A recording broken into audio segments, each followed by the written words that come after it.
이번 시간에는 우리 사회복지, 우리 학생들 그리고 고등학생들 그리고 장애 학생들이 많이 궁금해하는 이 사회복지사 직업에 대해서 한번 알아볼 수 있도록 하겠습니다. 자, 우리 옆에 있는 잘생기신 우리 선생님 나와주셨는데요. 우리 사회복지사 선생님 인사 부탁드리겠습니다. 안녕하십니까.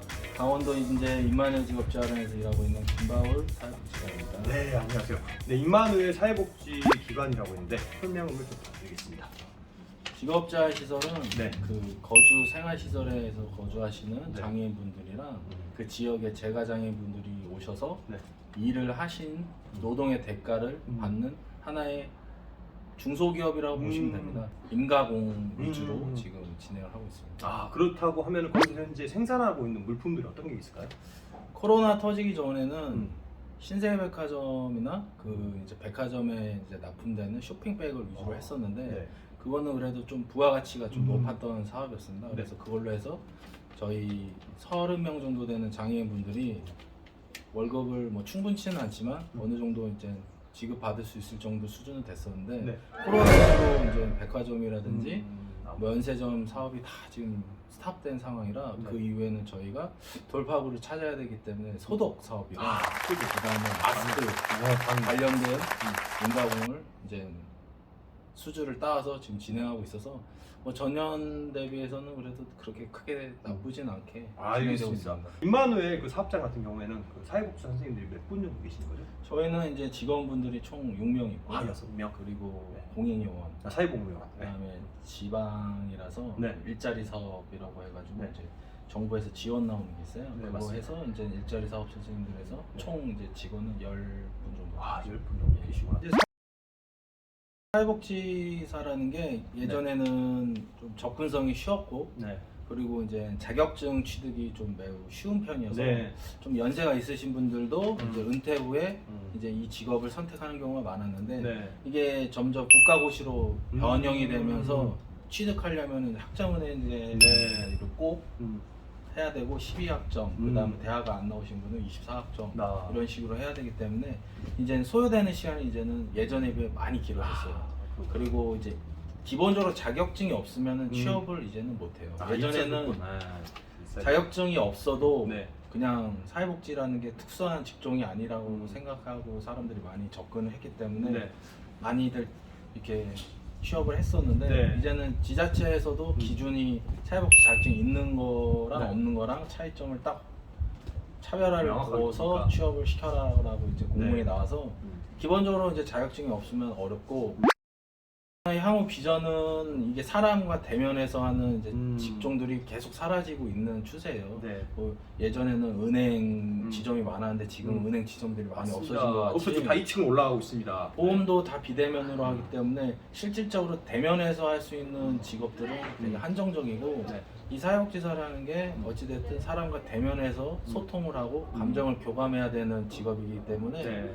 향후 뭐 직업군으로 보면 더 네. 이제 앞으로 상승작용은 있지 하락작용은 크게 없을 것 같습니다. 아, 맞습니다. 어떻게 보면 우리가 그렇게 생각하면 될 것 같아요. 4차 산업혁명에서 기계가 할 수 있는 모든 일들은 없어지잖아요. 그렇죠. 근데 어떻게 보면 사회복지 같은 경우에는 정말 인간 대 인간으로서 감정을 소통하고 공감하는 그런 능력이 필요한 거기 때문에 이거는 기계가 대신할 수 없다. 그런 의미에서 제가 보기엔 사회복지사가 향후의 비전이 아마 좋을 것 같습니다.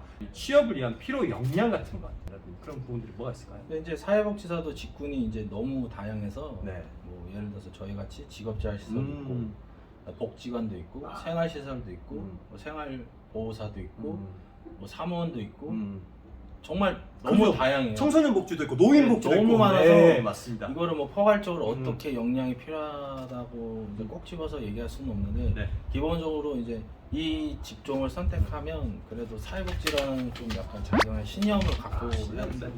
그러니까 뭐 예를 들어서 선생님을 하시잖아요. 네. 선생님을 하시면 그래도 아이들을 가르치고 이제 교육적으로 상승도 있지만 그들의 좀 인생에 있어서 멘토가 사명감. 되겠다, 네. 사명감이 있어야 되듯이 네. 사회복지도 어느 정도는 사명감이 있는 분들이 좀 네. 해야지 뭐 자기 본업에 좀 더 충실할 수 있는 것 같습니다. 맞습니다. 이기적인 사람이 사회복지 하려고 하면 조금 지약일 어려워요. 것 같아요. 맞아요. 근데 예를 들어서 약간 이타적이시고 다른 사람들과 함께 상호작용을 잘 하시는 분들이 그렇죠. 하시면 굉장히 좋을 것 같습니다. 이것도 어떻게 보면 대인 서비스잖아요. 네, 우리 사람 상대로 하는 거기 때문에 기본적인 대인 서비스 능력이 필요하다. 자, 그렇다면 가장 궁금한 건데요.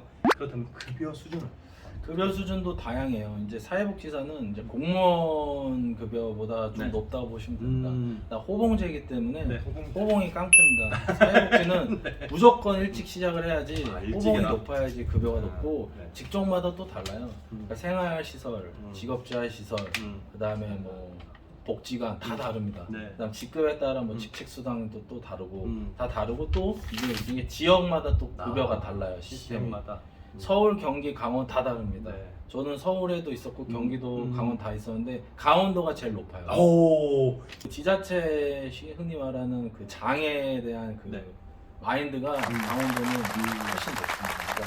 그러니까 이 사회복지는 예산을 정부에서 편성을 받아서 급여, 그 다음에 뭐 운영비가 이제 지출이 되는 시스템이라 그 지자체에 있는 그 흔히 말하는 뭐 군수나 네. 아니면 뭐 도지사가 사회복지에 좀 힘을 실어서 아. 돈을 조금 더 예산. 예상을 많이 하게 되면 급여가 이제 올라가는 것이고 뭐 그렇지 않으면 사실 좀 어렵죠. 아, 그렇다고 하면은 이 기업, 이 복지 단체도 정말 어떻게 정치를 잘 해야 되겠네요. 아 그렇죠. 그렇다면 각종 복지는 어떨까요? 우리 여기 이제 사회복지사 됐다. 사회복지사 같은 경우는 전국적으로 시스템은 똑같아요. 네. 기본급이 있고 네. 그 다음에 설 명절에서 네, 명절 이제 상여금. 60% 네. 상여금 2번 나오고 그다음에 이제 복지수당이라고 해서 네. 월마다 강원도는 월마다 나오는데 음. 서울은 1년에 한 번 나와요. 네. 그러니까 이제 그것만 해도 차이가 크죠. 나. 같은 금액이 아하. 12번 나오는 거고 아. 서울은 한 번. 나. 그다음에 시간의 수당. 음. 서울 같은 경우는 15시간인데 강원도는 20시간이에요. 그것도 차이가 크죠. 네. 그게 이제 5시간만 해도 뭐 한 20여만 원 차이 나니까. 그리고 이제 직책 수당이라고 해서 이제 추가적으로 나와요. 네. 여기 이제 사회복지사 됐습니다. 저희 그 승진이 되려면 어떻게 해야 되는지에 대해서.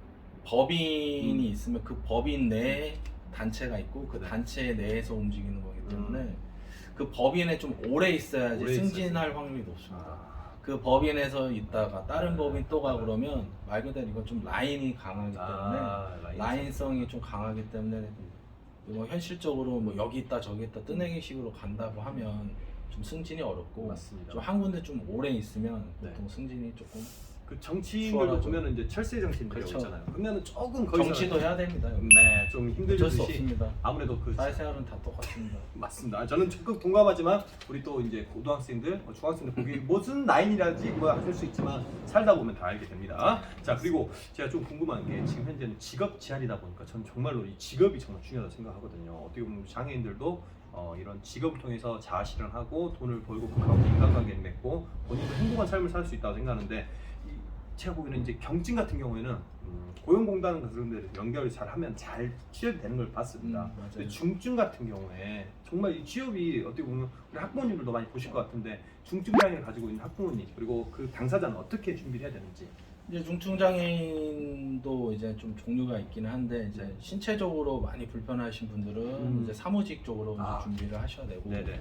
근데 이제 좀 지적 장애인 분들이신 네. 발달 장애인 분들은 발달 장애인 분들은 좀 이 직업 재활 시설 중에서도 네. 이제 좀 단계가 있어요. 네. 제일 밑에 단계가 네. 보호 작업 장애라고 해서 보호자업장 네 알고 있습니다. 뭐 거기는 정말 간단한 일을 네. 이제 하는 이제 좀 소규모 규모에 따라 다르죠. 이제 네. 15인, 20인 이하. 네네. 그 다음에 이제 30인 네. 정도 선에서 하는 게 직업재활 시설. 네네. 그다음 그 이상이 네. 이제 흔히 말하는 네. 그냥 일반 기업이라고 근로 장애인 이 단계별로 있는데 네. 이제 급여를 좀 많이 받고 일을 하시고 싶다 하면 네. 제일 높은 수준으로 가셔야 되는데 경쟁 거기는 좀 부분이잖아요. 지체 쪽은 좀 어렵고 네. 좀 발달 장애인 분들 같은 경우는 거기서 충분히 트레이닝을 하면 네. 할 수 있는 수준을 맞춰주기 때문에 훈련이죠. 예, 훈련이 필요합니다. 맞습니다. 무조건 할 수는 없고 네. 그쪽 이제 프로세스를 네. 충분히 배워서 네. 본인이 의지가 있어야 되기 때문에 어찌됐든 부모님들이 많이 서포트도 하고 응원해줘서 네. 한 곳에 계속 쭉 다니면 어떻게 보면 한 우물을 한 우물을 파야 됩니다. 여기 있다 저기 있다 천사같이 다니면은 네. 일을 못해요. 정말로 장애인분들은 네. 손에 있는 그 시간이 엄청 오래 걸리기 때문에 네. 그다음에 이게 보면 어려운 일이 아니라 단순한 네. 직업이기 때문에 단순한 프로세스를 네. 반복적으로 하는 일들을 보통 부여를 해서 시키기 때문에 그러면 제가 이제 고등학교 특수교사인데 제 고등학교 특수교사로서 저희가 좀 해야 되는 게 뭐가 있을까요?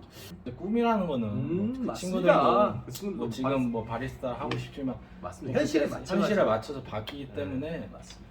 일단 제 생각은 그들이 이제 사회에 나가서 포괄적으로 할 수 있는 기본적인 인성 교육이라든지 그리고 이제 네, 사회화가 제일 중요하다고 생각해요. 민주 시민으로서의 자질을 함양해야죠. 그렇죠. 네, 자기만 생각하는 그런 사람들은 취직하기가 그렇죠. 그 장애를 갖고 있는 친구들이 아무래도 좀 소심한 친구들도 있지만 그거를 좀 자기가 좀 이용을 또 하는 머리 좀 잔머리 굴리는 애들도 있어요. 아 그래요. 그렇기 때문에 그렇게 하면 좀 아무래도 네. 그쪽에서도 싫어하죠.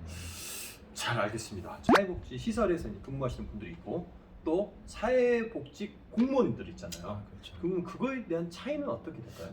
그 사회복지 공무원은 말 그대로 공무원이죠. 네, 그러니까 공무원 호봉, 공무원 연금 다 공무원 시스템인데 음. 사회복지 관련된 일을 하는 공무원이고 네, 사회복지. 사회복지사는 그냥 말 그대로 사회복지 쪽 일을 하는데 음. 급여 체계가 다르고 아, 그렇죠. 음. 기본적으로 이제 하는 일이 다르고 음. 그 사회복지 공무원은 이제 그 전체적인 사회복지에 대한 정책이나 그쪽 정책 수행정 업무를 하는 거고 음. 사회복지사들은 그 캐테고리가 맞는 그 음. 사회복지사가 해야 되는 네. 일들을 하는 기본적으로 네. 필드에서 뛰는 인력이라고 보시면 돼요.